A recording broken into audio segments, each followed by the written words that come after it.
Today I want to talk to you a little bit about information and other assets in need of assurance or protection. And this is kind of the format that I hope to be able to follow as we move through the course. So if we look at technology, or do a quick review of technological review, I want to just touch on a couple of things, and it's really the cornerstone of really where I come from as far as my background.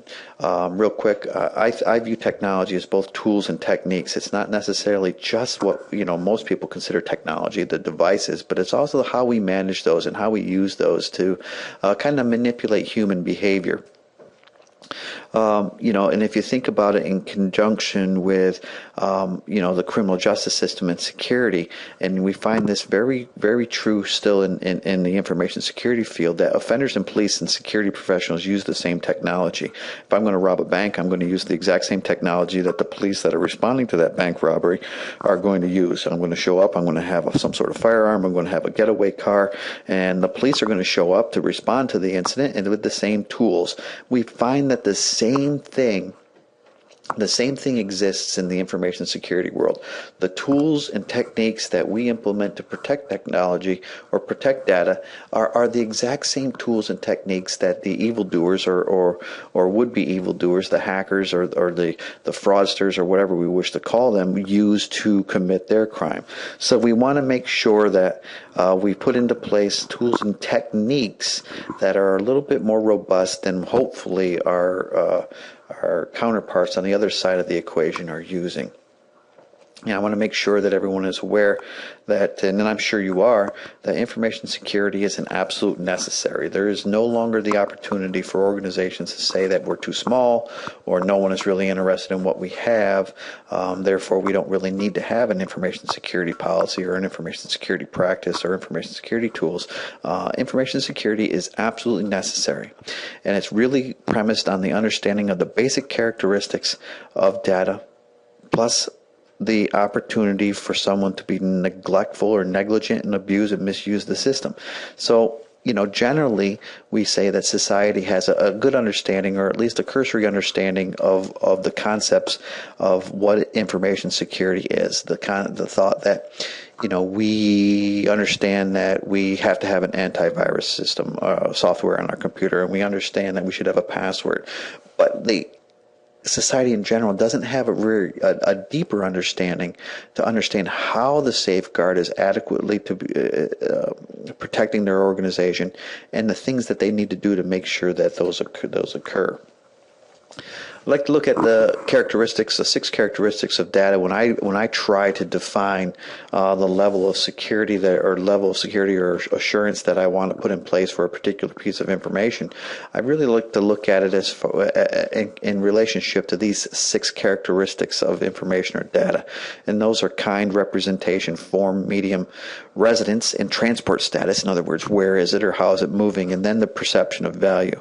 And sometimes this can get a little fuzzy if we're talking about things like spreadsheets and databases and those kinds of things. So I like to try to talk about it in relationship to money, because money is just data.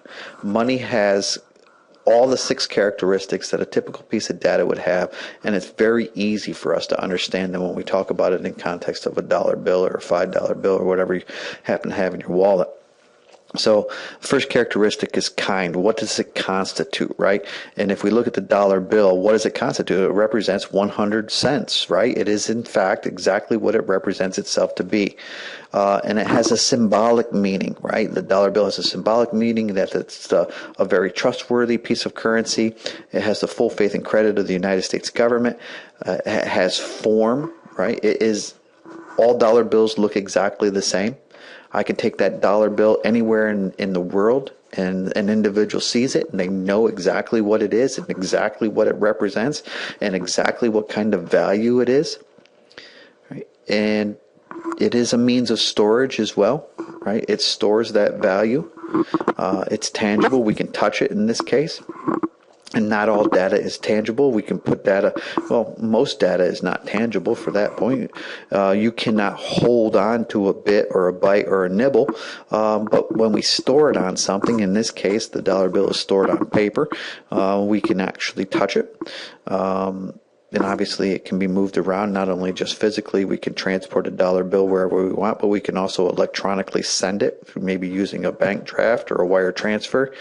And then obviously the perception of value. And I mentioned it earlier that we can take that dollar bill anywhere in the world, and everyone that sees it and is familiar with it will know what it means. So when I look at an organization, I always try to take into context, we have lots of data. Okay, but what is it that you have? What does that data represent? What kind is it? What is it? What form is it in? What medium is it on? Is it moving? Is it resonant? Because these are all the attributes that we really need to take into consideration when we're trying to determine the best strategy for protecting it. When we start talking about the risk management process, one of the things that we must do very early on in the process is try to determine the types of data that an organization has, and then develop some sort of matrix as far as ranking the importance of that data. And this slide really is just a very, very small representation of the types of data that an organization may or may not collect, but we must, that's one of the most important things, is identifying the types of data that an organization has, and then determining whether they're valued or what level they're valued at, so that we can put in place the appropriate protections. I mentioned this a little bit earlier about the components of data.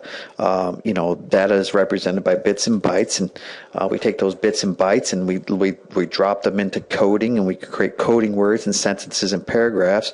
And from that coding, we can create programs and applications. But that's just data, right? And until we put something with real value in place, something that has meaning to both the individuals that create it and the individuals that use it, those bits and bytes really aren't as important to us as the representation of that particular information that can be extracted from that. So we're really looking at different levels that data exists in, whether it's a bit or a byte, or it's a part of a code, or it's part of an application or program, or is it output from those programs.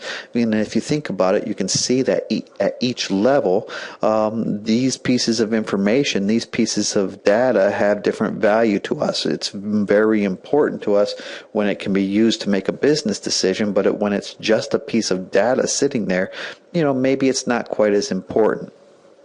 Organizations do collect a ton of data.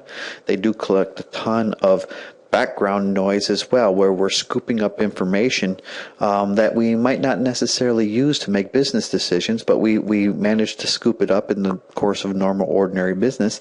And we need to make sure that we still put protection in place for that as well, because if there's one thing that we know, the ability to aggregate bits and pieces of seemingly non-connected information can also result in a large breach of security. So we need to make sure that we protect all of our data, not just those things that we, give some sort of value to. So for instance, if we look at an organization's information and we talk about financial information, we recognize that the value of financial information changes over time. If an organization is required to report its financial statements on a quarterly basis, and it's the first quarter of the year, the information that we use, the information and data that we're going to use to create that financial statement, the value of that changes over time. It's very important to us in January and February to keep the information that's going to be placed in our financial statements secret and confidential. We do not want anyone to know this. We're going to go to great lengths to make sure that it's password protected and perhaps encrypted, and access to it is restricted to only those individuals that need to know it. But on March 31st, when we publish our financial statements for the world to see, the state of that information changes, and so does the value to the organization.